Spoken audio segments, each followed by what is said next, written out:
how to add video and photo together on Instagram story.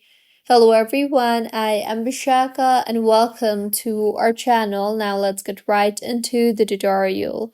Firstly, go ahead and open the Instagram application on your device and make sure you are signed in. Now, swipe towards the right and you will be led to the interface from where you can add story to Instagram.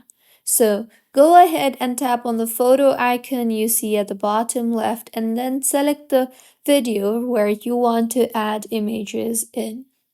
Once the video is imported, tap on the stickers icon from the right side toolbar and you will see the photo option there. Tap on that and then go ahead and choose the picture that you want to add to the video.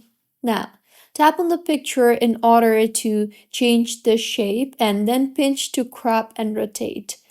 Once you have your desired shape, go ahead and adjust the sizes and place it wherever you want in the video. Finally, tap on the Your Stories option, and with this, the photo will be added to the video. So this is how you can add video and photo together on Instagram story. If you find this tutorial helpful, please like the video and do comment if you have any queries. Also, do subscribe to our channel for more helpful tutorials like this. See you on the next one.